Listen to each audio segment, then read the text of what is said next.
All right, super pumped to have Quad Bullard joining us on the show this afternoon. Quad, first off, man, thanks so much for taking the time to join us on the Sons of UCF. Hey man, thank you for having me here. I've seen some of your work on YouTube, and I'm glad to be here. Well, that's really kind. I appreciate it. I've seen some of your work too, Quad, and we're going to get into a lot of the stuff that you did on the football field. But I always love to start when I talk to people about the origin story, how you came to UCF. So you're a South Florida guy. You're from Chaminade in Hollywood. How do you make your way up to UCF? Who recruits you? How do you decide that you want to be a Knight? Before I left Chaminade, I was actually at South Broward High School, which is where my dad went to high school at. So I was playing there for 2 3 years, and then halfway through my third year, I ended up transferring to Chaminade.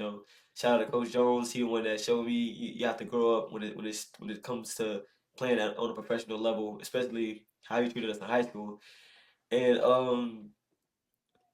during my last year, I racked up a number of offers here and there, but the two that stood out to me was Louisville and UCF. Um, the person who recruited me at UCF, Randy Shannon, he recruited me, and uh, took a visit there. Loved the atmosphere. Loved how they challenged my mind when it came to not just going out there and watching them practice, but they had me go out there and they gave me a question and they made me break down like their whole defensive secondary and see where guys needed improvement at and things like that. And at first I was kind of nervous because I'm in high school, they're in college, so critiquing their work it was kind of it was kind of nerve wracking. But I'm a competitive person, so I just kept it real how it was. But yeah, they recruited me there, and I'll say the rest is history. Like I got there, and it felt like home. The first year I didn't play as much on defense, but I didn't really care. I was able to travel with special teams and just get out there and play on a college level and do something I dreamed of. I'm most curious as a recruit, you get to hear from other coaches, you get to see other schools. What about UCF stood out to you? Was it the campus? Was it the coaching staff? What was the thing that you're like, okay, this is the spot for me? I would say it was mostly the coaching staff, but besides the coaching staff, it was the players. Players like they walked around like they were family. No one was left behind, no matter if you were on scholarship or walk on. Every sport was together and everything. So when it came to us going out or just having a dinner out or just having a get together because of a game or something like that, like it was every sport came together to pitch in and just have fun with each other. Well, so you get to UCF at a really interesting time, and I'm curious how you start your college career. You get here in 2020, right? Which obviously is for those who kind of have a calendar, right? That's the COVID year. So you didn't get a normal acclimation to college football. What was that like for you coming in as a freshman, trying to learn college, trying to learn college football, but doing so with all the restraints that COVID had put on you? It was weird at first, coming in and then like being away from your teammates for a extended amount of time because first when you came in, like in my head I was like, all right, we're all gonna be in the same room, or roommates and ever. Nope, I came in, they had us all in separate rooms until we got COVID tested. Once we got COVID tested, walk around 24/7 with a mask on. If the coaches see you without a mask, you're in trouble about that. So it's mask on 24/7. Um, Meetings weren't in person. We had iPads. We had to go through meetings on Zoom.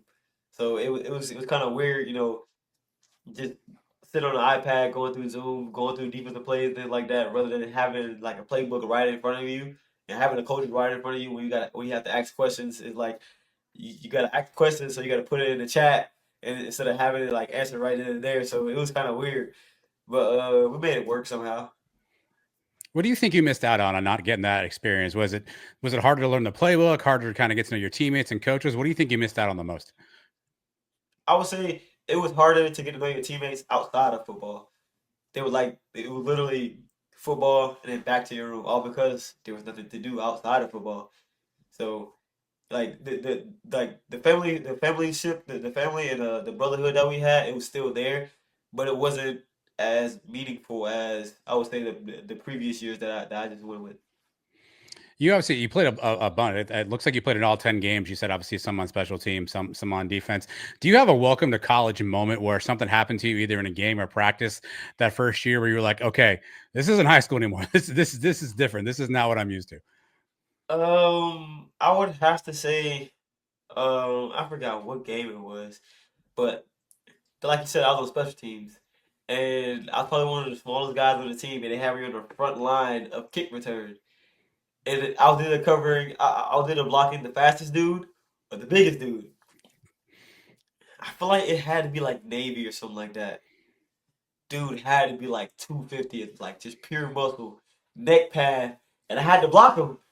And I ran back, like I felt like I was faster. I was like, okay, I'm good. I can get back, find him and brace for it. I turned around, find the returner, went to line up the angle. So I'm like, okay, I got to be between him and the returner.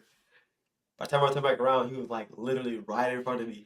He didn't care about going around me or anything. He ran straight through me. It was a fair catch, but I was like, I have to do this again for the rest of the game? Get somebody else to do this. I'm curious. You were listed in 2024 as 6 foot 175. Where were you at when you got as a freshman in college? How much were you weighing in then? My freshman year of college, when I first got to college, I Yeah. was like 177. Okay. Yeah, I was on a weight gaining journey, and then it kind of died down after that. How much is that? Like, I mean, I'm a guy who I eat a donut, I gain 5 pounds. What's that like on a weight gaining journey? Like, how many calories are you eating? How much are you eating every day to try to gain weight? So to gain weight, I have to eat a minimum of 3,000 calories, and that's from 2 a.m. all the way to about 10. So 2 a.m. wake up. My schedule was my dad made his schedule for me. It was 2 a.m. wake up, take a shake that consisted of, I mean, included oatmeal, protein. I was taking Boost milk at the time as well, peanut butter, and bananas or any other fruit that you wanted. And that was the morning shake. And then, you go right to your room, you can go to sleep for about 4 more hours, get up at 6, make breakfast. Breakfast, 3 eggs, some type of chicken, steak, or something like sausage or something like that. And you can make it into a sandwich. You can add some grits to the side or oatmeal. I always chose oatmeal. I love oatmeal. I don't care anybody says. Oatmeal is the best. I'll eat oatmeal every day, every day of the week. Um, and then after I ate breakfast, I had to be done with breakfast at least, but the latest 8. Because at 11, I have a fruit smoothie that I have to take. That also includes protein. And then once I took that, 1 o'clock, gotta eat lunch. Rice, black beans, steak, chicken, some type of pasta, anything along those lines. And then I had to be done with that by 2 because I have to work out at 3. Workout goes from in a workout. All my workouts are full body, and it consisted of me going outside doing workouts and then coming into weight room. Sure. That will go like 3 to 5.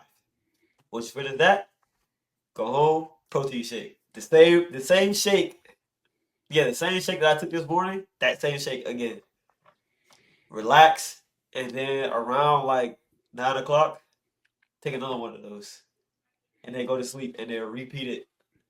I only had one day off, and that was Wednesdays. So it'd be Monday, Tuesday, off Wednesday, Thursday, Friday, and then Saturday was strictly like field work. How much weight did you gain during that period of time? How much did you get up to?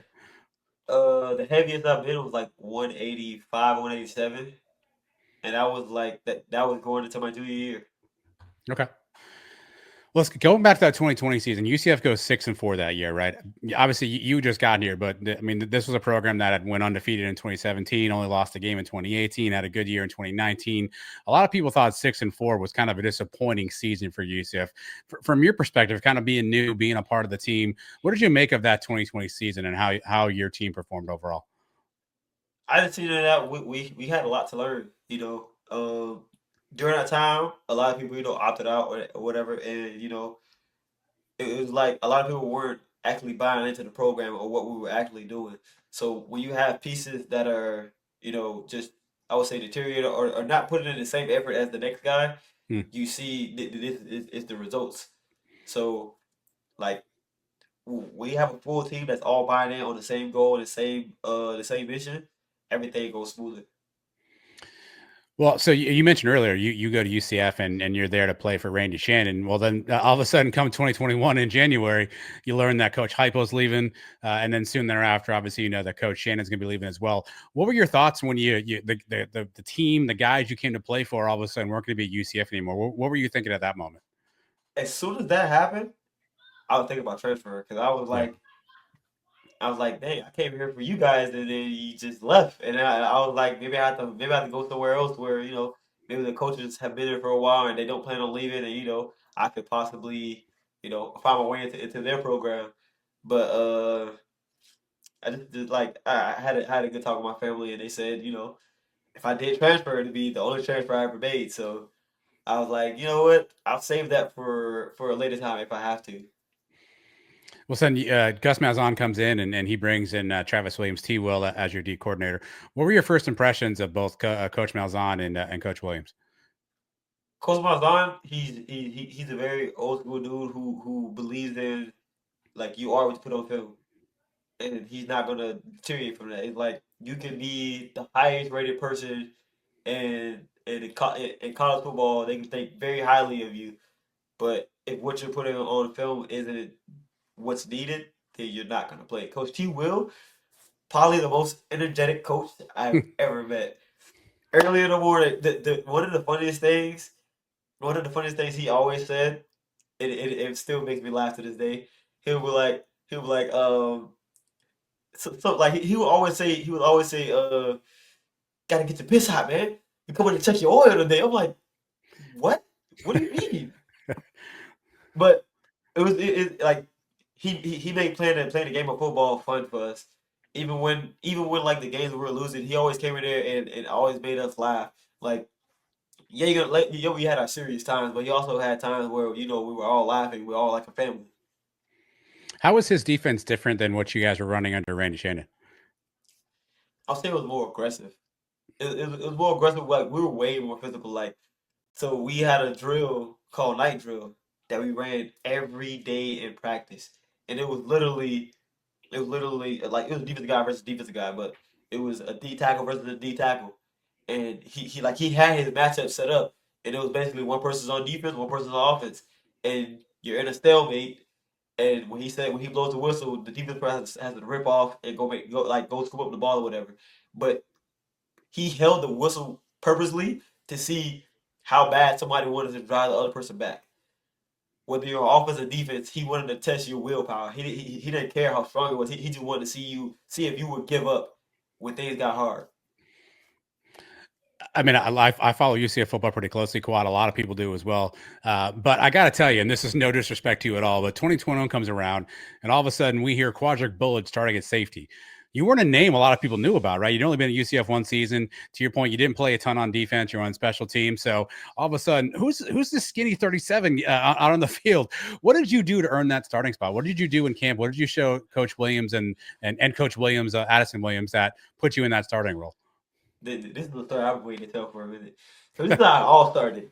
When they first came in, I feel bad to say this, but like when they first came in, beginning of my sophomore year, when they first came in, I was like I was gaming 24/7. So I was going to sleep late, waking up, and it was like it'd be days I come in late to meetings and things like that, and then I was like, oh, they're not gonna care. They're just gonna make me leave or whatever. But Coach T. Will, he showed me that he really cared by punishing me. He was like he could have easily been like any other coach and been like, hey, yeah, we're just gonna get him out of here. He had me get up at 5 a.m., go into the indoor, and had me do scalded dogs, which is basically bear calling with one leg in the air for 200 yards. So 50 yards, one leg, switch 50 yards the other leg, and then turn back around and do it coming back. And then I had to push a 45-pound plate up and down the field. And he had me do that for like a week straight.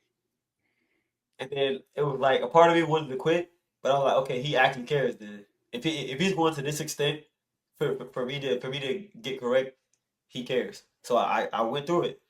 It was days I wanted to be like, man, I'm not doing this anymore. You can just kick me off the team. But I kept going through it. And then but when it came to the roster, like when it came to like the depth chart of, like practice time, who's gonna go out there first, second, and last, I wasn't on that. It was like you all like we always have three groups. Gold, black, white. I wasn't on any of those groups when they first came. And I had to work DV drills, one on ones, any type of competition drill. I wanted to compete against anybody. I didn't care how highly they had you. I just wanted to compete. And at first they had me at safety. And then I was like, hey, I know nickel as well. And, but my versatility helped me maneuver my way into, being either second group, third group. It helped me work my way up the ladder. And then I would say it was during the scrimmages. During the scrimmages, every time in the bounce house, I always found a way to make a big play, make a big impact here and there. This one my name could be called. It might not have been the biggest play, but it was a play that was significant to the coaches. All right, like he's useful. We can use him in some kind of way. And I would say it was probably like a week. No, it's probably like a week or two for the first game. And before that time, I'm chipping. I'm chipping at every person in front of me. I just keep going, just keep going, just keep going. And then it came to I was in a black group, I would say. But I was rotating with somebody else in the black group. And then the starting safety at a time, his name was Derek Gaines. He's now a police officer for Orlando. He was basically like another father figure to me. He's probably the best teammate I ever played with. But he ended up getting injured somehow. I forgot how, but he ended up getting injured, and they were like, "Quad, you're up." At first, I'm like, "Oh great, I'm starting next week." And then it came to the game time. I'm like, "I'm starting. Oh, I'm starting. This is like."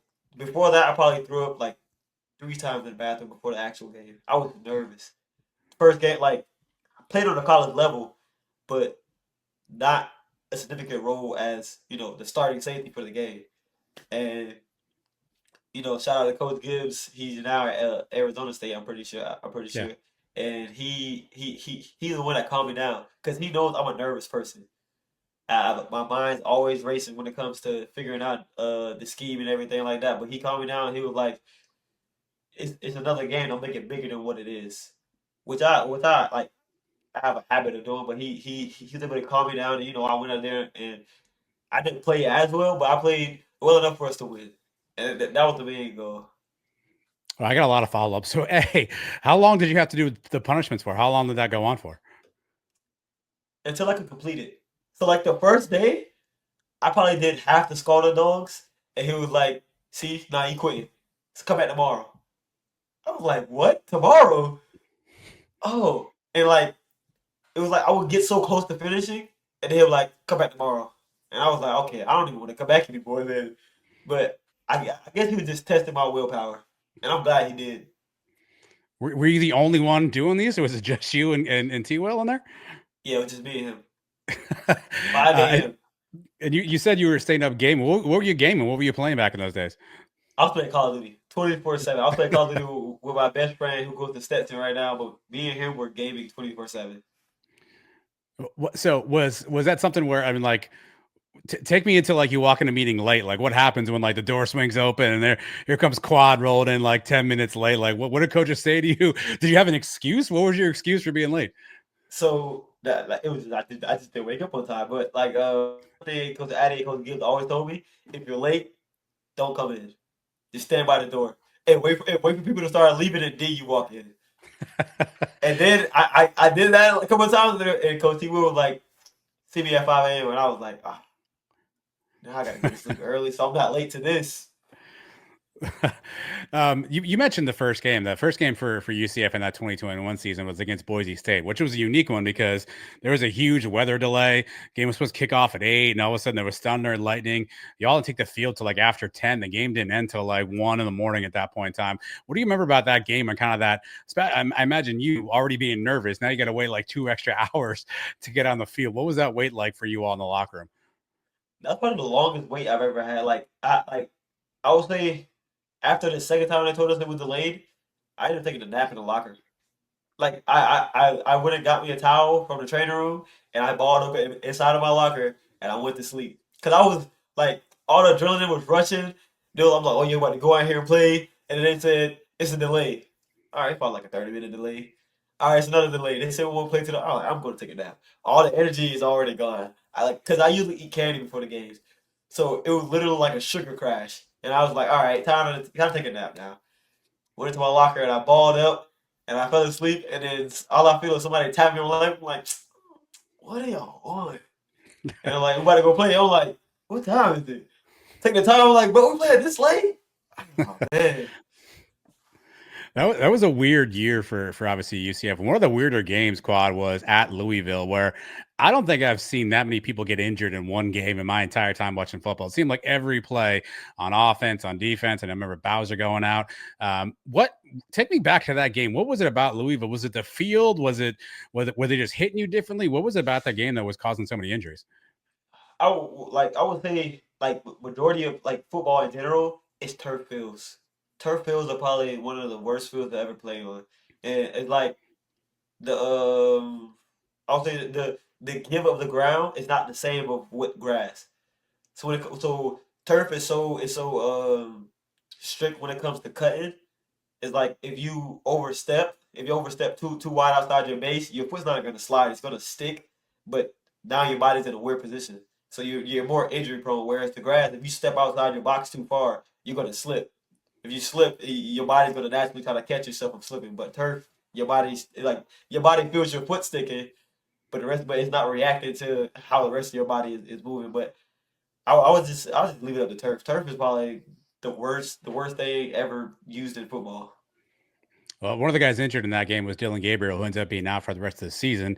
You guys roll Mikey Keenan at quarterback, a young kid. As a defensive player, you got a quarterback, true freshman, kind of learn the system. It seemed like you all stepped up your play on the defensive side of the ball at that point in time, kind of when Mikey got took over. Was there something specifically you all said that you said, hey, all right, now we got to carry this team, or we got to make sure that we're doing our part so that we can help the offense and help Mikey kind of get comfortable? It was more of this. It was more of this. Us realizing that we got to step up our game. Even though we have a new quarterback and he's young, whatever, yeah, he's gonna make mistakes. But we had to step up our defense so that hey, it's all right. You made a mistake, it's all right. We're gonna clean it up. Go out there and keep playing your game. But if we play like days ago and just give up all these points or whatever, and he keeps making these mistakes, then we're not giving him any motivation. Gotcha. We also lose a tough game to Navy Quad, who I feel like we lost. I mean, we could not beat Navy for obviously the two straight years, the last two of the American. Obviously, on defense, we know they play kind of a unique style of offense. How challenging is it to defend against Navy and their triple option and the cut blocks and all the stuff that Navy does? Is the Navy is just like when it comes to strength, they're a powerhouse. They're one of the strongest teams to play against, all because you have big guys up front, but they're all like just very strong. But they use that strength to cut out the weaker part of your body, which is your legs when it comes to I would say standing up straight. So they use that against us, and in the triple option it makes your defense I would say hesitant because you don't want to commit too fast to one side and the ball is actually going the other way. So you can't react as quick, but but not being able to react that quick, you have I would say maybe a yard or two giving up based off of that slow reaction, and then you have guys being cut block right at the D line to all the way down the field. So it's pretty much you just fighting to stay up so you can make the tackle. Is that in your head as a defensive player when you play Navy? Do you know I'm going to get a cut block? Are you trying to avoid it so you don't get hurt or get injured? Does that get in your That head? that week of practice we worked every position worked getting cut block from the DBs always to the D line. We all work getting cut block. We had we, Did, like I coach just like if you get cut block this game, see me at practice on Monday. You may have the distinction. I didn't do a lot of research on this, but you may be the only player that I know that broke your coach's leg. Obviously, you you crashed into Coach Malzahn on the sideline. I think it was the Tulane game, and he ends up with a broken leg. Take me through that moment. Like, did you know what happened at the time? Like, after you find I out what did. happened to Gus, were you like, "Oh man, I'm in big trouble"? Like, take me back to the hit on Gus. All right, so it was fourth down. Tulane was at our goal line. I'm pretty sure they're either at our goal line or 3 yard line, one of the two.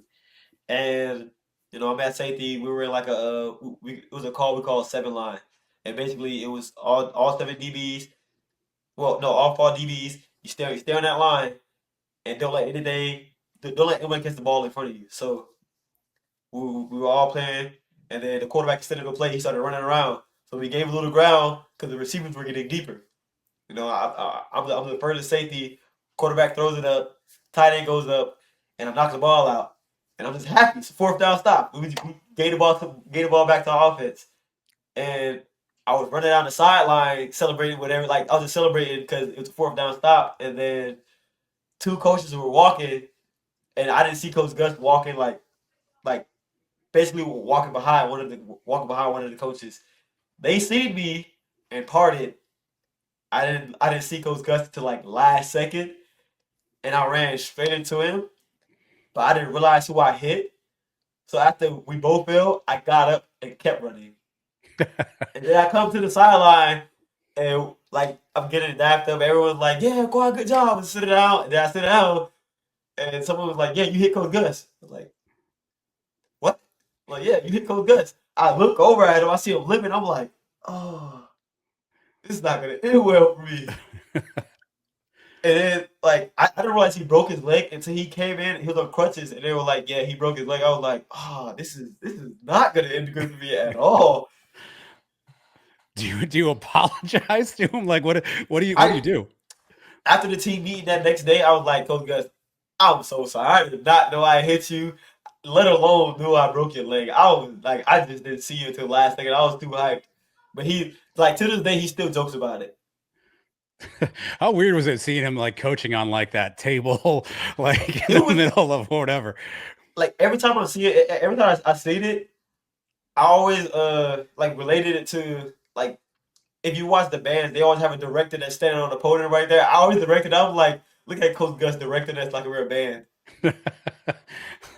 That year we closed out with a bowl game against Florida. Obviously, a Florida school in Florida, SEC school. We end up winning that game 29-17. How hyped were you all to get a chance to go against a Florida and sort of prove what it was that UCF was all about? I was very hyped. During that year, a lot of people looked down on UCF all because we went 6-4. There's a couple games that we lost that we should have won. And, the I would say we were the underdogs going there. Everybody thought Florida was gonna. It's Florida versus UCF. UCF gonna get wiped out. They're a small school, whatever. And we carry that chip on our shoulder when it comes to being doubted and forgotten about. Like it irritates you knowing that people don't see your worth or the talent that you have. So now you have to go out here and prove it in a different way so they can believe in you. Do you have friends on that team? Did you have like people from high school that played on that team that you were like, I can't wait to go against this guy? I did not that time. I don't think so. What's we got to talk drama, right? Because if drama gets click squad, that Yeah, first year with Gus, right? Dylan Gabriel goes out. Everyone kind of expects him to come back. He never ends up actually coming back to the team. Did you all kind of know what was going on with DG at that point in time? Again, this is start of NAL. This is DG the brand, the socks, the glasses, all that stuff, right? Did you all get a sense like, hey, is this guy coming back? Is he healthy, or did you have no clue what was going on with Dylan Gabriel throughout that season?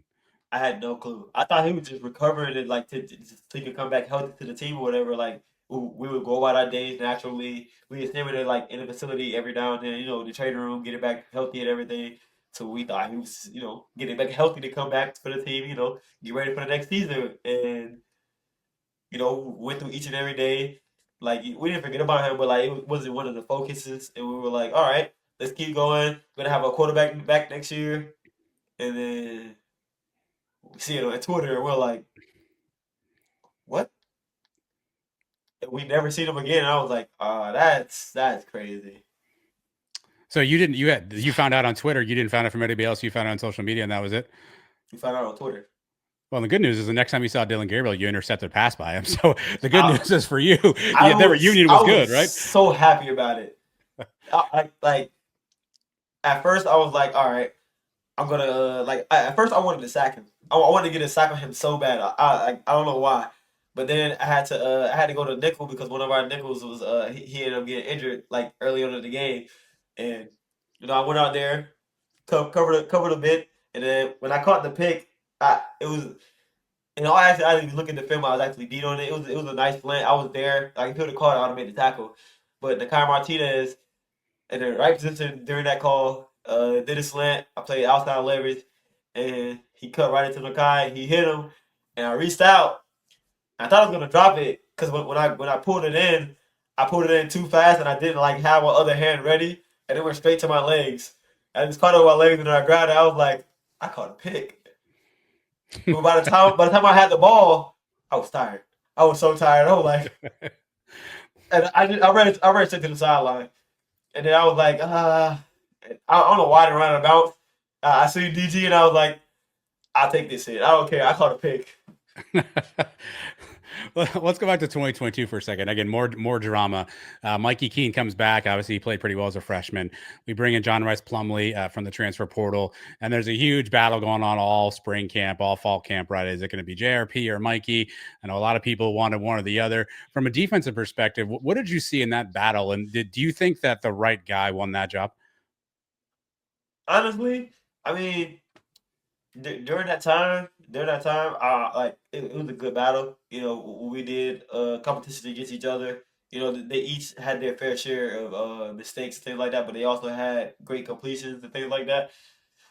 I just thought Mikey had, I would say, when it comes to I would say breaking the pocket, Mikey always had an eye to throw the ball instead of running, whereas John Rice always had a knack to make plays himself.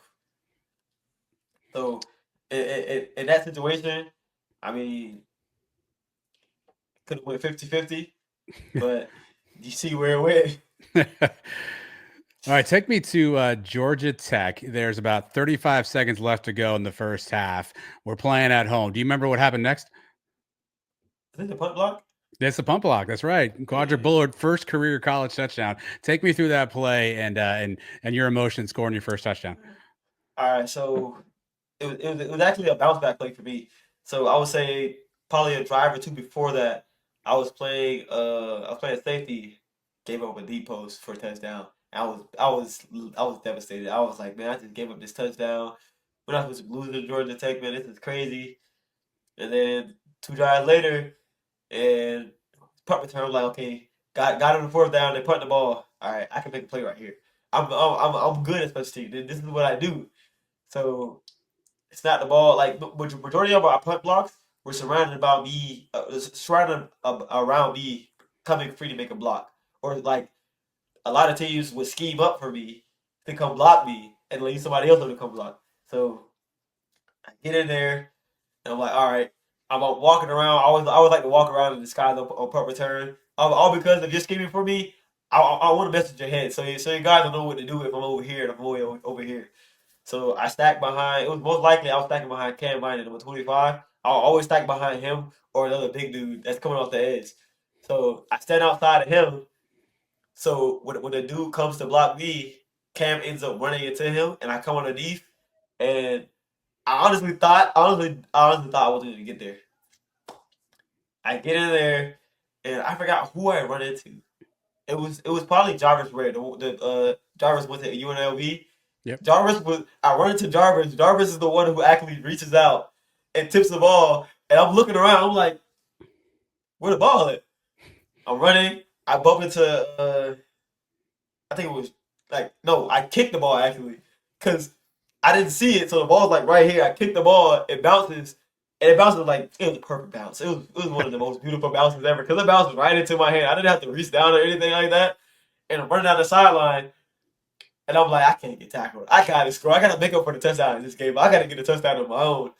And I'm running, and then I see people, but my teammates are all my teammates are like parallel to me. So they're all coming, they're blocking for me, and I get to the end zone and I just dive in, and I'm trying to get up, but as soon as I go to get up, like 30 teammates just dive onto me. I'm like, all right, can I get up? I'm tired now. Did you have a dance prepared? Did you have anything prepared to do in the end zone there? I did not. To be honest, all the things I do in the end zone are like off the top of my head at that moment. So I had no idea what I was gonna do. It was probably something crazy, to be honest. Well, that was a game changing play and got UCF a nice win that day. And you guys go on a bit of a run. You beat up an SMU. You beat the heck out of Temple in the space game, and then East Carolina, Quadric. We go to East Carolina, a team that was all right. Holt Nailers was there like 17 years, right? He'd been there forever, it seems like. And somehow they come out with a pretty resounding win, 34-13. There's a lot of rumors after the fact. We've talked to a few different guys on the team, and there's a lot of rumors post that game that they had your signals, they had your plays, they were calling some stuff out. Can you take me to that? How did we lose that game that badly to East Carolina? I mean, like we can blame it on them having the signals or whatever. But at the end of the day, football is football. You got to play. You got to play like it doesn't matter if defensive players have the offensive plays. You still got to stop the play at the end of the day. So I mean, the majority of us, majority of us are Florida boys. So that cold, it was super cold out there. I had on a thermal, I had on tights. I usually never wear tights. Under Armours, yeah, but I usually never wear tights. When it's cold, I cover my whole body. I don't want to be cold at all. I love the warm. But we go out there, we have a game plan set up, and majority of the time we were there to stop the plays. We just didn't. Is it missed tackles, bust assignments, things like that, and they capitalized off of every mistake that we made, and then neither side was clicking. Neither our offense or our defense was clicking. So like it was like we were the prey pretty much. Well, you guys went on a run after that. You beat Cincinnati, you beat Memphis, you beat Tulane, a loss at Navy, a crazy game against the Cows where Alec Collar makes like one of the most incredible catches I've ever seen in my entire life. You were on the sideline for that. Did you think he caught that ball in real time as you see him kind of going up with one leg, almost out of bounds? Like, did you think that was a catch? Honestly, honestly, when he stood up and did a touchdown signal, I was like, I wanted to be a touchdown, but I thought you were out, man. Honestly, I was like, don't tell me he's out of bounds. But then the booth review and they were like touchdown. I was like, I mean, if they say touchdown, it's touchdown. I can't go against the refs. That was such a weird game too, Quad, because you guys were up big at half. They make a big comeback. What's that like as a defense when all of a sudden like the other team is just on momentum roll like that, like where it just seems like nothing y'all were doing that day was working, and everything they were doing was working. What do you kind of do as a defender in those kind of games? As a defender, you just have to fit it. Like when the momentum is against you, you have to have the memory of a goldfish. You have to go on to the next play every time. All because although they had a momentum, if you dwell on the plays that they're gaining momentum off of, you're gonna keep thinking about it, and then you're gonna mess up on your assignments, and they're gonna gain even more momentum. So at that time, I would say you gotta go to the next play. You gotta keep going. We head into that 2023 season, and in the offseason, Quad, again for you, second time, a D coordinator change. T. Will decides to go to Arkansas. Addison Williams gets elevated as your defensive coordinator. Obviously, you knew Coach Addison because he was on staff, but what was kind of the thought of you and your teammates when A, you learned that T. Will was leaving, but B, when you saw that Addison was going to get an opportunity? When for us when Coach T Will left, there was no ill will towards against him or anything like that because he came to us as a man. He sat us all down in the defensive room. He was like, "Hey, I love y'all boys." So like because he genuinely had love for us. Like we were all a family with him, and he sat us down. He was like, "I have a great opportunity to go coach somewhere else. Tell me about like we were all like we understand business is business. At the end of the day, you got to do what's best for you and your family." So when he left, like we were all happy. He got a better job, and we were like, hey, go ahead, do what you do best, bring all the energy that you need for your team, and we wish you nothing but the best. And then when Coach Addy came in, we were all like, the whole defense was already cool with Coach Addison, so it was a smooth transition. As to we don't have to learn who this coach is, we already know who this coach was. Now we just have to learn his defense. What's it like for you as a player? You were obviously, I guess you're going to be one of those guys, Quad, at the end of the day. You're going to be a kind of a unique, an outlier. You stayed at UCF your entire career, but you, every year, transfers are coming in left and right, new guys coming in. As a player, how challenging is it to kind of get used to these new teammates every year and a new guy coming in, another guy coming in, another guy leaving? How much does that kind of impact what you have to do from a preparation standpoint and just kind of learning your overall defense? It's difficult when it comes to learning your teammate's skill set because everyone has a different skill set when it comes to different scenarios. So learning your teammate's skill set and what scenarios fit them best, and how can you help each other improve on those, improve in the areas where you're weak at. So I would say the past year, Sam, but Sheldon Arnold, Yeah. the safety for us. He was good at man-to-man coverage. When it came to playing flat-footed man-to-man coverage, him and Ladarius Henderson, they were good at man-to-man coverage. That was somewhere where I wasn't the best at. So when it came to us playing, when it came to us like working out together and things like that, we always give each other tips and pointers on how to excel our game and things like that. I was better at, I would say, when it came to the playbook and things like that, I was good with the book work. I was able to understand the playbook and I would say translate it onto the field. So they came to me when they had questions. I came to them when I had questions on man-man coverage and things like that. So we all fed off each other on how to improve our game and work well to each other. That 2023 season, obviously the first year in the Big 12, we win the first couple games, non-conference games, and then 5 straight losses after that. Quad was what was it about that streak? Was it just getting used to the physicality of the Big 12? Was it kind of getting used to learning, playing these new teams? What do you think contributed to kind of those struggles early on that first season in the Big 12? I'll say the competition was more intense. Yeah. That transition from the AAC to the Big 12 it's a huge transition, and the competition is way more. I would say way more talented and gruesome. Bigger D line, bigger D lineman, bigger O lineman, just way bigger guys in general compared to the AAC and the Big 12. So like transferring over the same moves that you used in the AAC, they might not work in the Big 12. All because these guys were recruited at an elite level to be here. So you basically have to change things up. I'm curious, how did you all at that point? I think Coach Dawson was still the strength coach for UCF. Did you all have to prepare differently in the weight room to kind of build up energy and stamina? Was there anything different about the way you all kind of trained and prepared? First week, Coach Dawson gets there when we start training with him. He introduces a thing called 75-yard shows. We didn't know what it was. We just 75-yard shows, probably like 75 yards, like just running down and back 75 yards, a little jog or whatever.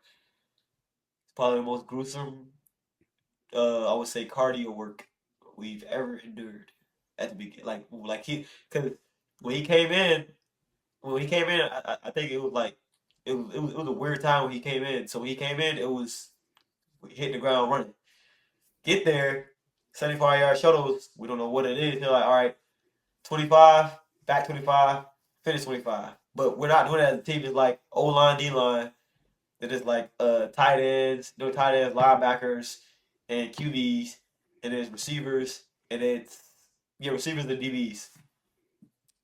So we all have to make it within a certain time limit. I think it was a minute and 30 or 2 minutes. So whenever the O line and D line finish, tight ends, linebackers, and quarterbacks and running backs could go. Whenever they finish, then the DBs and receivers. All three groups combined have to make it within that time. So if you didn't make it, it didn't count.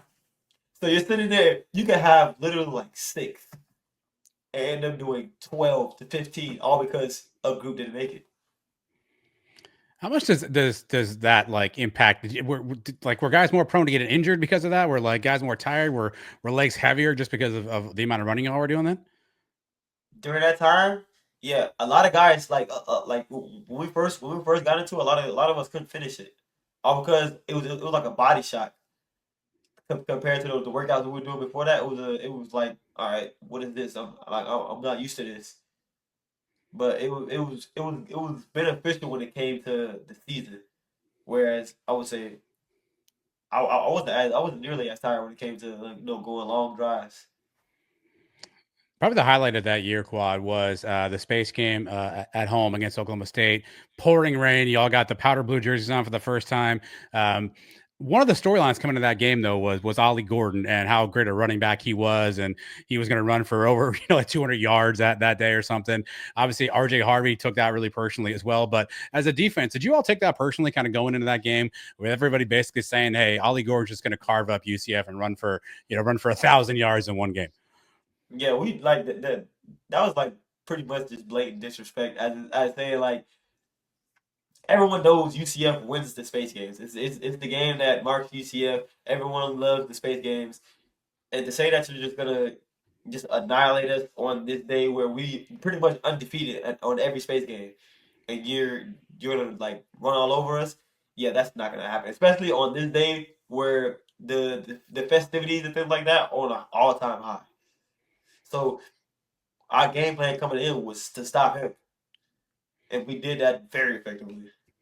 Yeah, I mean, it's also cool that RJ Harvey, not only did you all stop him, but RJ went off for over 200 yards and kind of reset the conversation about who the best back in the Big 12 was. But thinking back to the defense for that year, obviously transitioning from T. Will to Coach Addy, how was the two systems different? How much difference was it when Coach Addy took over versus what T. Will was running when he was there? I would say Coach Addy was probably more strategic when it came to, I would say, not player personnel, but offensive personnel. So then 12 personnel or 13 personnel, we had bigger bodies and things like that. And I would say based on the skill set of their players, like watching film and things like that, he always had calls and things like that to match up with if a receiver was here instead of here, we're gonna do this. And it basically made us think more, but he had to play simplistic though. One of the things that when we do the shows all the time, we get questions from fans, and one of the biggest things fans always used to ask us was, especially under Coach Addison, when a DB was guarding a receiver, it seemed like a lot of times the DB didn't turn his head around. Right, they weren't kind of playing the ball; they were playing more the receiver. Was that a coaching point for you all? Was that just something that just happens naturally, or is there something strategic about maybe not playing the ball as much, but more sort of playing the receiver and playing his hands and trying to figure out when his hands are coming out to catch the ball? It's more just playing a DB as a whole. Because the thing is, if you play the ball too much, because at the end of the day, the ball isn't coming to you. You're on defense for a reason. The ball's going to the receiver. If you look back for the ball during the time, it's never going to get called. Receivers push off 100% of the time. If you turn around, like you can be in the best position ever, and you turn around and look for the ball, and the receiver gives you a subtle push. The slightest push, now your jump is more at an angle, and the ball goes right over your head instead of you being facing the receiver and he pushes off, but you're also facing him, so you can jump into him and deflect the ball. Whereas turn around, he gives you a push, and now it's a big play. Gotcha. Coming in the 2024 season, I think one of the more curious moves for me, Quad. Again, you can comment however you want on this one. Was we bring in Ted Roof to essentially become the D coordinator. Coach Addison kind of becomes co-D coordinator, but it's clear from Coach Malzahn, at least in press conferences, that Coach Roof was kind of calling the defense. What did y'all make of that change of Coach Roof coming in and Coach Addy still being on staff? What did y'all make of that decision of that move to bring in Coach Roof? I mean, we just see that as a business move. And Coach Addy kept it real with us. He was like, it's just how the business world works. If you're not getting it done, they're gonna bring somebody else in who can. And you got to keep working. You're tired. You're tired of taking that road back. Will come sooner or later. How would you describe Coach Roof and the system he wants to put in? How was it different from what you all were doing under Coach Addy? I'll say his defense was more aggressive. It was way more aggressive when it came to get after the quarterback. Like the pressure we put on some of the quarterbacks was I would say very effective. If I told you coming into that season, right, we have KJ Jefferson, new quarterback, right, a bunch of new players on defense and offense, right, new coordinators on both sides of the ball. If I told you that UCF was going to go 4-8, what would you have told me at the beginning of the season if I said y'all going to only win 4 games? I'll tell you a lie. I'd be like, you don't believe in us. I'd be like, yeah, go somewhere else. If you don't believe in us, you can keep that away from me. I don't need that negative energy. But somehow we only won 4 games, Quad. So when you sit back and you think about this season, I'm sure you've had time to reflect about what happened. Like, if you had to think about what kind of tripped you all up, what do you think contributed to to going 4-8 this past season? It was a lot of times we were beating ourselves. It was a lot of plays that we were good enough to make. We just didn't. Like overthrow, like fumbles, missed tackles, a lot of missed tackles, interceptions, sacks, like QB containment. It was things like that that we just felt like we were great enough to do it. We showed that we were good enough to do it. We just the games where we lost, we didn't do it effectively. We didn't do it near good enough in order for us to win. Yeah, take me to that TCU game, right? Because that was a game early in the season, right, where we're not playing great, and all of a sudden, like we make a great comeback, coming from behind and winning that ball game. Take me to that game and sort of what worked well for you all in that second half that you think propelled you to the win that day. I would say at first we were playing. I thought I think we were playing more man at the time. But at the same time, we had bad eyes in the secondary, and then like defensive wise, we just weren't playing to our assignments. We weren't executing the plays that we know we could make, and when the plays were there, we still weren't making them. And then I mean, went to the locker room. Coach Ruth, he wasn't a guy to yell or anything like that, He'll sit us down, pull out the stats, and he'll be like, "All right, this this drive right here, 8 plays, could have stopped him right here, but we missed a tackle." And like he literally broke down each drive, and he was like, "We're good enough to make it. We just have to make it." And he like, and the thing is, he wouldn't call you out and like demean you as a player. He was like, say you missed a tackle, he'll be like, "Hey, I know you're good enough to make. I know you're good enough to make the tackle. You made this tackle 2 weeks ago, and scrimmages and practice did like that." And it's like, all right, he believes in me. I believe in myself. Now I just gotta do it. Take me to Colorado, right? A lot of hype coming into that game, right? Fox is on campus doing a pregame show, right? It's going to be on sort of the prime time Fox window in the afternoon. Obviously, Coach Prime coming in, Shador Sanders, Travis Hunter, right? A lot of star power. Cam Newton was bouncing around throughout the game. Y'all were pretty hyped for that game, and then it just kind of falls apart on you. What? Take me back to that day. Was there just too much going on? Was it a lot of energy? Was Colorado that good? What do you kind of contribute to the loss that day? I'm not taking away from Colorado. They were pretty great team, but I would say the energy we had pregame died out way quick. Like in the first half of the game, the energy that we had to hype each other up, it died out. It was like one thing we actually hit on after that game was, hey guys, like if you're not in, if you're on the side or anything like that, you still gotta hype your brothers up, even if we are doing bad, because one day you're gonna be out there on the field as well, and you're gonna want somebody to hype you up, even when things are going bad. Like the UCF fans, like credit to them, they hype us up even when we are doing bad, and sometimes we make a comeback, and sometimes we just don't do anything. Well, I like to talk to people who can set records straight on stuff. So, Quad, one of the things that was circulating on social media, and I don't know how much you all are watching social media and how much you all are paying attention, but I think it was before that game, there was a pregame speech given by Mike Rapoli, who was the guy who started No Bull. And there was this viral video. I think it was actually shot by Cam Newton of Mike Rapoli like talking to y'all about giving each other hugs and kisses. And there was like this awkward moment where I think he went and tried to go kiss Johnny Richardson, and Johnny looked kind of all kinds of uncomfortable. The fans all saw that and was like, "Oh man, locker room's broken. What are we doing? That's crazy. Why are we doing that stuff?" So everyone kind of made a big deal outside. You were in the locker room that day. A, Yeah. do you even remember seeing that? And B, was it as big a deal as we all made it to be outside the locker room? Nah, it wasn't a big deal. Mike Rapoli, he was just a funny dude. He was like the life of the party for us. So at that time, he was giving he was giving us a game day speech. He's talking to us and things like that. And during that time, you want to be serious, but you don't want to be all too serious. You don't want to be all serious, no fun, anything like that. So he added that in there to be funny. And we were all laughing about it. Like we didn't see it as weird or anything like that. We were all laughing. I didn't see it as anything weird. We were just laughing. Did, It was a funny moment coming from him. did you all know it was a controversy? Did you know people were talking about it after the game or the week after that? Did you all know that that was something that was going on? Yeah, we stopped, but we were like, I mean, yeah, like we were really talking about like they're just overreacting to it. It's nothing crazy. Is that something too where like I know you were one of the guys who got a chance to go to the podium a lot and talk to the media. Was that something that you were like, "Hey, if they bring this up, here's how I'm going to answer this," or here's what I'm going to say? Like, did you have to like prepare for that kind of stuff when you know things like that are going on? I mean, during that time, I wasn't even thinking about it. Like I seen it on social media, but I was like, I thought someone's gonna bring it up. But like now that you're saying it, I probably should have been thinking about it. Let's talk about another tough moment, right? So we dropped the Colorado game, we dropped the game against Florida, and then Gus and the coaching staff make a decision to take KJ out of QB1.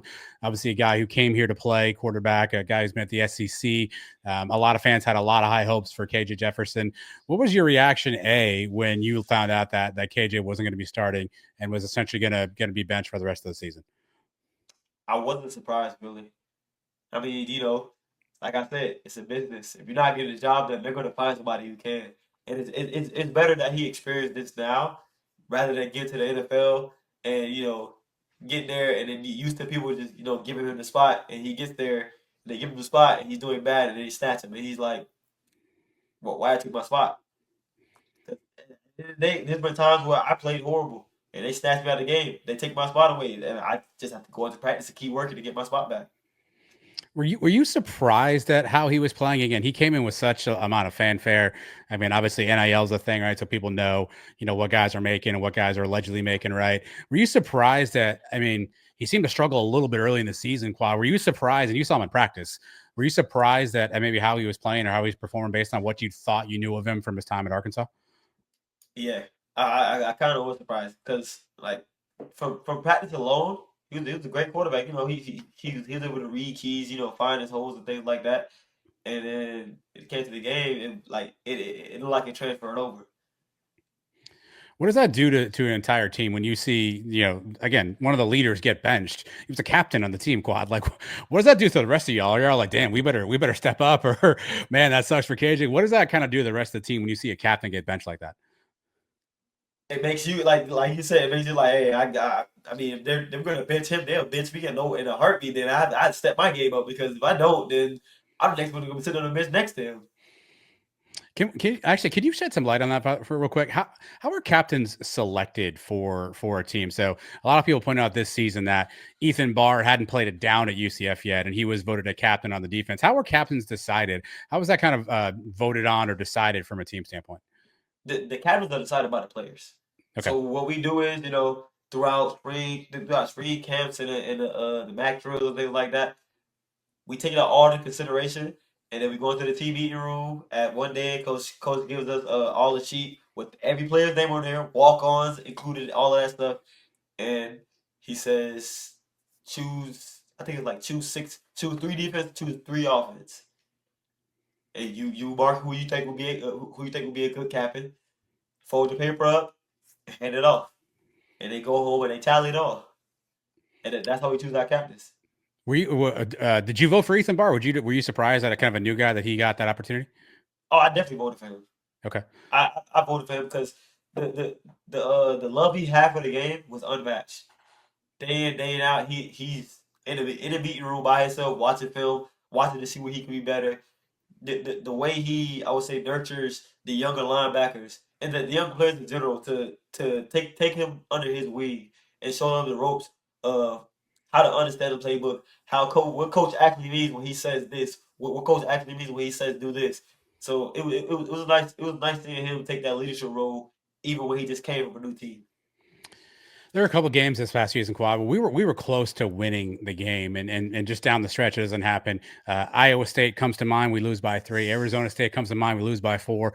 Of those two games, which one hurts the most? Which one do you look Iowa back on State. and say, man, okay, why, Iowa why, State. why Iowa State? I think it was Iowa State. What we caught the two pick sixes. Yeah, yep. Well, Braden dropped the one at the one That yard line, but yeah, yeah, but we're not talking about that part. But yeah, that alone, it was like two pick sixes. The defense had like five or six stops like consecutively, and it just didn't plan out well. I was like, as a defense, I don't know. You get two pick sixes, you get 5 6 stops consecutively. To get the ball back, the offense is like, what else can you do? Like, yeah, we had our mistakes, but at that point, what else can we do?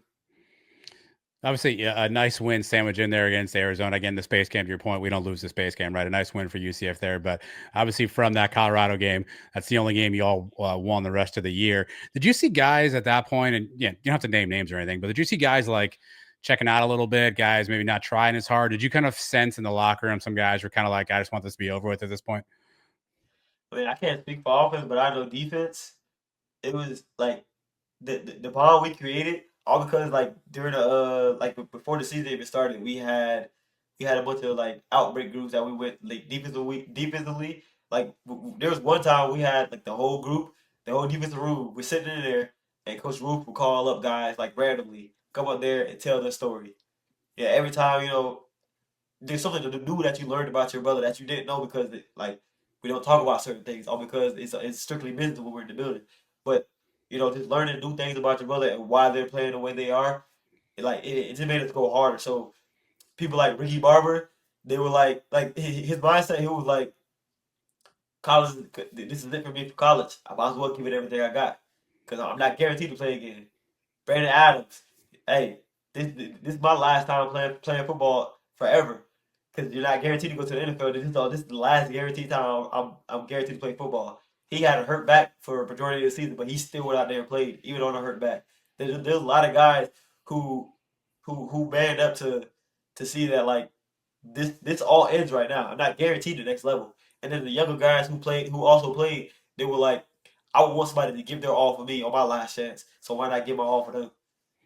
You mentioned a few times that you knew this was a business, and the business again struck this past season. Coach Roof gets let go kind of mid-season. Addison Williams retakes over. What was that transition like? How surprised were you to kind of walk in the meeting room one day and find out Coach Roof's not here anymore? I mean, the defensive coordinator spot is a tough spot, and I realized that with Coach Addy, with like all the media and everything like that, it was ooh, it was eating at him the previous year. So I can only imagine what Coach Ruth was going through. But like when you go on a major losing streak like that, I mean, some changes have to be made. You know, like a lot of people were saying changes had to be made like mid season. So I was assuming somebody was gonna get fired. I did not know it was gonna be Coach Ruth. But like I said, business is business. On the offensive side, Coach Malzahn gave up play calling for Tim Harris too. How big a deal was that for y'all as a team overall with Coach Gus not calling the offense anymore? It was a new change. All because we're used to Coach Gus calling plays. Even when we're like when we're in practice, you're used to Gus giving the signals or giving the play call to the sideline, and they're throwing the signals or whatever. But you're used to Gus Malzahn on the sideline with the headset on, with the playbook in front of him, calling plays and then looking up, and like last couple games is like, why is he not down there calling the plays? Yeah. It was a new feeling. Well, again, I'm glad you're here to set the record straight. From the outside looking in, those last couple of weeks, Quad, Coach Malzahn just looked tired. He looked tired. He looked worn down. He looked like even at press conferences, you could tell. I mean, he didn't love the press conferences anyway, but you could tell like he was tired. He looked a little fed up, right? Obviously, a losing streak can do that to you. Did y'all sense the same thing on the inside that we sensed on the outside that Coach was frustrated, was tired, was just kind of just kind of going through a bad way at that point? We knew he was frustrated. I mean, we were all frustrated. Like it was times in practice. Like we see how the coaches like they smile, but they like at the end of the day, we're all human. So losing the games when you're a competitive person it frustrates you, no matter how good you played. So him smiling, we can still see like he was still frustrated. We were doing everything in our power just to put a smile on his face because we know how hard the college, NFL, high school, how hard the business world is when it comes to production. And when you're not producing, things don't go out well. Well, take me to you for a second. That last game against Utah, you walk off the field, you take your jersey off. What's kind of going in your mind as you walk off that field for the last time, jersey coming off, knowing the season you kind of went through, everything you've been through? Take me kind of inside your mind at that point in time. What was going inside your head? Internally, I was, I was blessed. I was like, there were a lot of people who didn't get the opportunity to play even one snap of college football, and I was lucky to play 5 years of it. And um, like on the outside, I cried a little bit because I was like, this is the last time I'm guaranteed to play, and I was blessed to play with some great athletes, meet some great people, make some great connections, and I was just sad to see it all like just go that quick because it felt like literally like 2 weeks ago I was a freshman, and then Yeah. now it's like done. It's like I'm done with UCF. There's nothing here. So it was a sad it was a sad but good moment, I would say. So that game ends November 29th. November 30th, we start hearing that Coach Malzahn is going to move on and leave UCF to go to Florida State as an offensive coordinator. How surprised were you, A, to hear that Coach Gus was leaving, and B, he was kind of taking a bit of a step down and going to a in-state rival at Florida State? I honestly thought he was gonna stay there for like another 6 years or something like that. I didn't see Coach Gus leaving UCF anytime soon, but I was like if he does leave, it's gonna be somewhere, somewhere farther away. And then I heard Florida State. I was like, that's like right up the street, like that. We could drive there right now. And I was like I wasn't really surprised, all because there are a couple of UCF coaches that ended up going to Florida State. Like Randy Shannon was that ended up at Yeah, Florida State somehow. And yeah. I was like, I guess we have a connection somehow like that. I had to check that tweet like 3 times. I'd make sure like it wasn't fake. I wasn't getting fooled. I'm like, Gus Malzahn to Florida State. Like it was surprising. I can only imagine how you all felt too. Um, all right, set me straight on this, Quad. Again, outside looking in, a lot of people say that NIL can cause a lot of problems in the locker room. That guys aren't playing. That they got certain deals. Certain guys find out one guy's making X and they want to make more. How big a deal is this NIL stuff? How much does it really happen in the locker room? How much are you aware of a guy being like, "Whoa, you're paying somebody how much? Like I should be getting more than that." How much does that really happen? It all depends on the player and the love for the game. Because nowadays kids are committed to schools because of how much money they're getting from the school, rather than what can the school do for me in case of in terms of talent and knowledge and things like that. So I would say say you're a 4 year veteran at the school. You're going to your fifth year. Last year you've been starting all 5 years. You've been a captain, and they bring in a freshman and he's making quadruple of what you're making, and you're like, "That's how y'all treat me? After everything I gave y'all, this is how y'all treat me?" And I mean, they have the right to be upset. I mean, they put the blood, sweat, and tears in it, and it's like, but it creates a rift between why players play for the game. It's like you either playing for the because you love the sport, or you're playing for the money of the sport. How do you handle that as an upperclassman, as a senior this past year? How did you handle like where you saw that going on, where you knew a guy was just playing for the money? Like, do you say something? Do you just be like, "No, I'm gonna just gonna do my thing here"? Like, how do you handle that as a leader? I mean, as a leader, like you address it to the person like one on one. You don't like make a big scene about it. You address to one on one, but at the end of the day, like when you're in college, you're a grown man. You do as you please. But I know at the end of the day, I'm gonna do what's best for this team to win. What's the again outside looking at? A lot of people make a lot of some big deals about guys who opt out in the middle of the season. UCF had a few guys who, after the fourth game, decided to opt out and go in the portal. One of the guys on defense, Caven Call, ended up on social media writing a letter about some stuff. How's that play in the locker room when a guy leaves after 4 games and doesn't finish out the season? I mean, decisions, business decisions.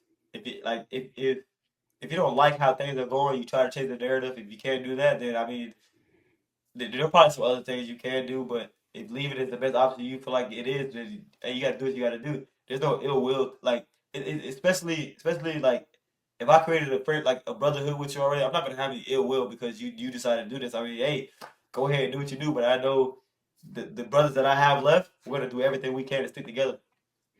How does somebody like you, Quad? Again, you're a 5 year player at UCF. You've been there a long time.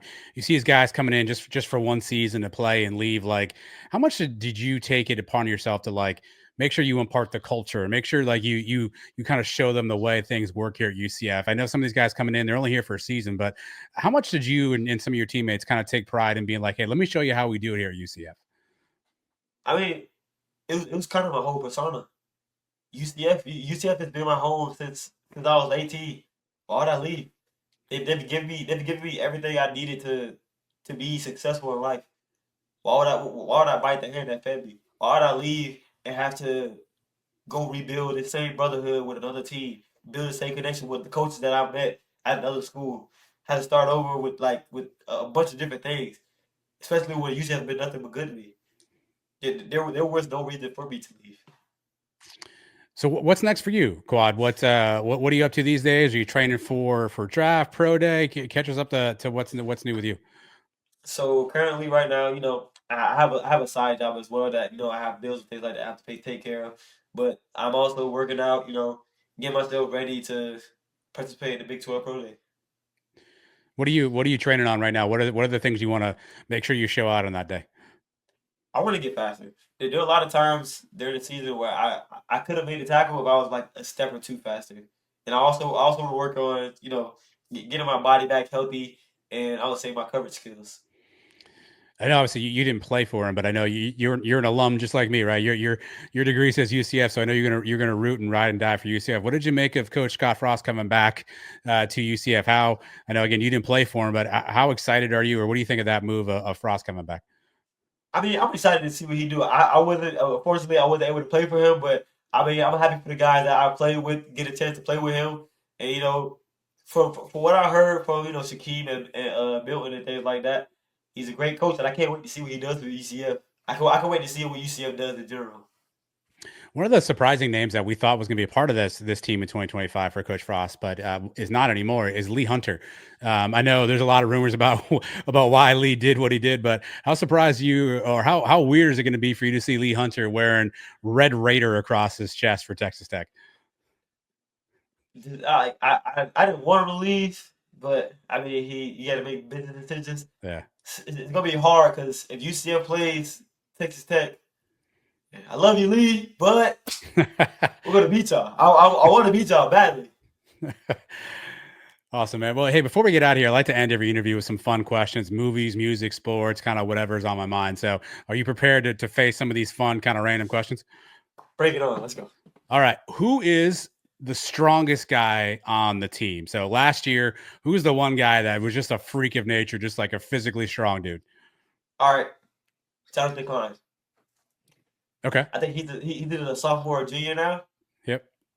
Ridiculously like I don't know why he's this strong. Like, he could be like the world's strongest man. He could be in that competition. I believe he can. Yeah, I think he transferred out to I think he's at Middle Tennessee or Eastern Tennessee right now. He That went with Coach Healy. that man was too strong. What are some things that you saw him do that you were like, I can't believe I'm watching this happen? I think he had like 5 plates on each side for squats, moving it like butter. I'm like, why are you this strong at 6 a.m. in the morning at that? And then when it came to bench, he was like 3 plates. Just a warm up right here. Warm up. What do you mean warm up? What was your max when you're throwing on a heavy day, Quad? What are you putting on the bar? Nice heavy day. I'm probably going like 230. No, nice 2-3 reps. Call it a day. Nice warm up. I'm good now. And he's over here 3 plates. Yeah, nice warm up. Warm up. What do you mean?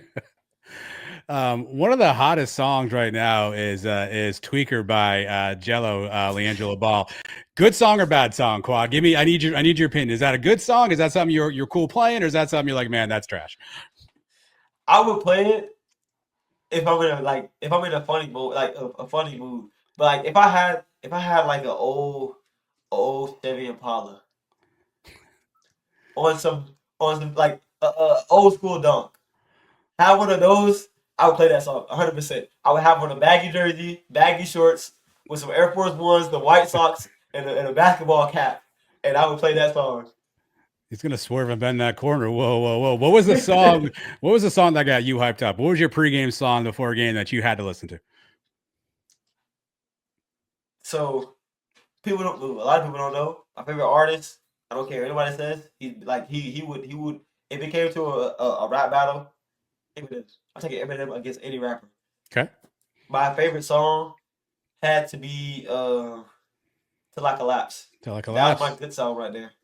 Okay. That one right there, and then I go to Lose Yourself. Okay. Those are good. Those are back in my days in college. Who on the team did a good Gus Malzahn impression? Did anybody do a good impression of Coach Gus? Oh, Randy Pittman. We actually had freshman skits where the freshmen had to come in and do like like basically a skit of the like whatever skit they wanted to. They chose to do the coaches, and Randy was Gus Malzahn, and it was by far the funniest thing I had ever seen in college. He was the perfect Gus Malzahn.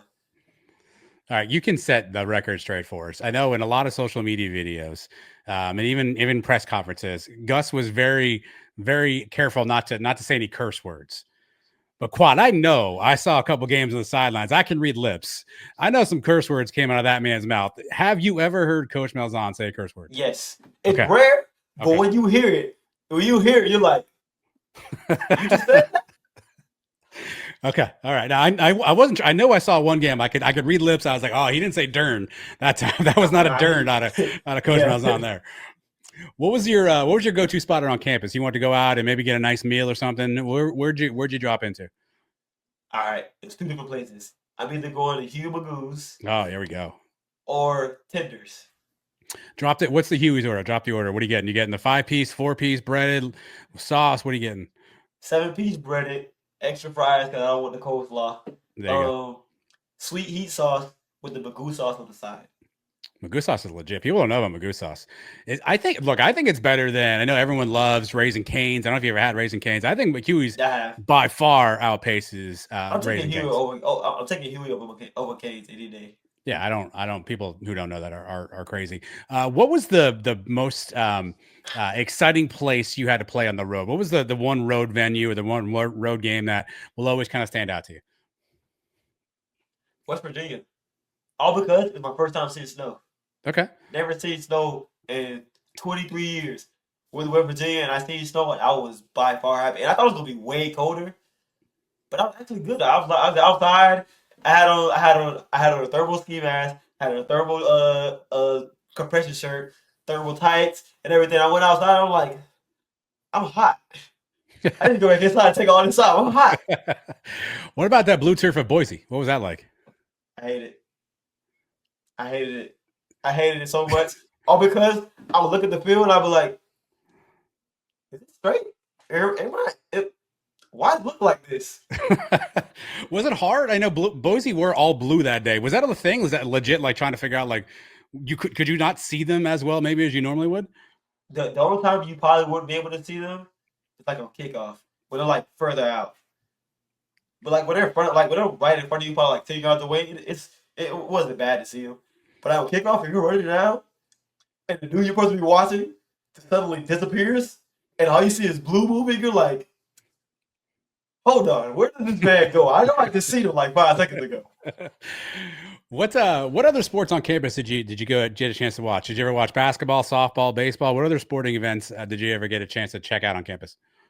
I watched basketball, I watched softball, and I watched a couple soccer games. Okay. What do you think of the basketball team this year? They're having a pretty good run right now. They're losing to Iowa State, but they're having a pretty good run. Great run right now. Like the last couple of years, I would say that they're doing better than the last couple of years they've been playing.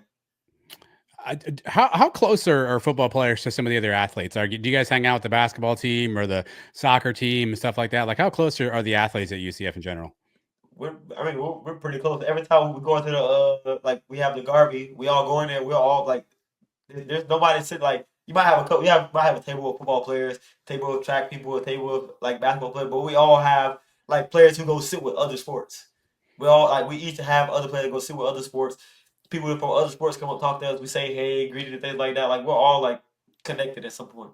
If you had to play another sport at UCF other than football, what sport would you want to play? I don't want to run track. Okay. I was good at the 400. I would say the 400 to 8. Okay. I had good stamina. I would say. We don't have a men's track team right now though, so I don't know if you can. I don't know if you could start one on your own, get a club team working, but we need a men's track team. I want to. I told the trainer for the track team. I was like, I make it to the league. I'm funding the male track team. Okay. We're gonna get a UCF male track team. We need a male track team. What was NIL look like for you? Did you get a lot of offers, and was there any offer that you got where you're like, "Nah, I'm not doing that. There's no way I'm doing some of that." To be honest, I took all offers. Yeah. The offer I liked the most was I think it's called Elitist Vision. Okay. The contact that I wore, by far the best contacts. I love those contacts so much. Was there any offer you would have turned down if it was like, Manscaped or like erectile dysfunction medicine? Was there any offer that you'd have been like, nah, I'm not doing that? This is controversy, but I've been to cars. Okay. But if someone came to me and said, we'll give you a Tesla, I'd be like, get away from me. Oh, okay. I like electric cars. Okay. I want to hear the engine when I wake up in the morning. Okay, that's good to know. So no Tesla deal for Quad. NFL's down to the Final Four. You got the Chiefs and the Bills. You got the Commanders and the Eagles. Who's going to the Super Bowl, Quad? Who's going to win it? I want the underdog to win it. I really want Commanders to win it. Okay. But I think the Commanders play the Bills or the Eagles. Commanders play the Eagles. Yep. Yeah. It's going to be a tough one for them. But if they pull this off, Commanders winning the whole thing. Okay. If the Commanders can beat the Eagles, they're winning the whole thing. If they don't, Eagles winning the whole thing. All right, what's your team? You grew up obviously in South Florida. Are you a Dolphins guy? Are you loyal to them, or do you have another team you root for? Dolphins fan. My family has been a Dolphins fan, a Miami Heat fan, a Marlins fan. We stay with the Dolphins. So I grew up in South Florida too. I grew up in Fort Lauderdale, so I'm a diehard Heat fan as well. What do you make of Jimmy Butler, Quad? What are we doing here? Like I saw tonight, Phoenix traded a bunch of picks. Like, do you want I to keep don't Jimmy? Do you know. want to get rid of Jimmy? What do you want to do with Jimmy? But Jimmy has been so good, but it's like I don't know. Jimmy's putting me in a hard spot, man. He really has, because he's a good player, he's a good soldier. 2 finals appearances, right? Like seems like a good Exactly. dude, but it's like it's just not happy. Like when he goes bad, man. I don't know what to do with Jimmy. Like Exactly. I'm in a tough spot. It looks like a 50-50 where like if you correct your ways, I'll keep you. But if you're gonna keep doing this, I gotta let you go, man. All right, I'll get you out here in this last question. Fill in the blank for me. My time at UCF was blank.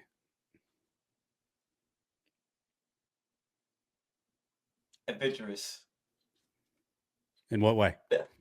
I would say seen a lot of ups and downs, met a lot of people, came in and out, but it's probably some of the best years of my life.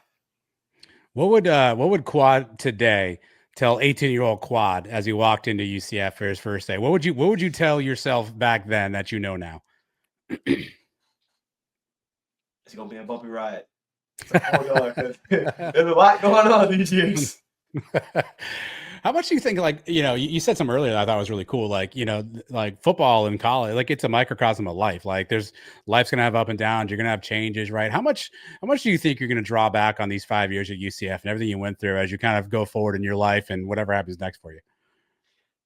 I'm probably gonna do it a lot, all because even though my life was surrounded by football, life itself has a lot of ups and downs. And, the things that I've learned from playing football, you're not gonna get everything that you want. You're not gonna win every game. You're not gonna win every battle. But the lessons that you learn from each and every battle can help you in the long run somewhere down the line. You just have to hold on to that information. Because when it comes and you need it, you don't want to be like, dang, I should have took that information. You need to be like, oh, I remember this. And have it right there. Where can people follow you, Quad? I know you're on Twitter. I know you're on Instagram. I know you're going to give out your gamer tag. Where can people keep up with you? You keep it with me on Instagram majority of the time. That's where I'm at majority of the time at blessqb underscore 37. Okay. Well, no, best QB underscore. I'm not 37. But yeah, that's been my Instagram tag for the longest. Same as my TikTok tag as well. Hit me up for anything like that. If you want to play the game as well, hit me up there. I play the game a lot, so always looking for new people to play with. Awesome, Quad, man. Hey, thanks so much for giving us the time, man. Best of luck as you kind of go through the combine process, and let's stay in touch. Are you going to be around UCF next year? If you get a chance, you're going to try to check out some games. 100%. Yes, I need to come. Space game is mandatory. I need to come to that game. That's one of the games I cannot miss out on. Did you go back to South Florida, or did you stay in Orlando? I said Orlando still. Okay, so you're still in Orlando right now. Okay. Yes, sir. All right, so we gotta get Quad again. Hopefully, you're gonna be in the league, and you're gonna be busy on Sundays or whatever. But if not, man, Yeah. we can't wait to see you back around the bounce house again. Yes, sir. Can't wait to be back at Ryder Banks' house. Awesome, man. Thanks for your time tonight, man. We appreciate it. Go Knights. Go Chardon.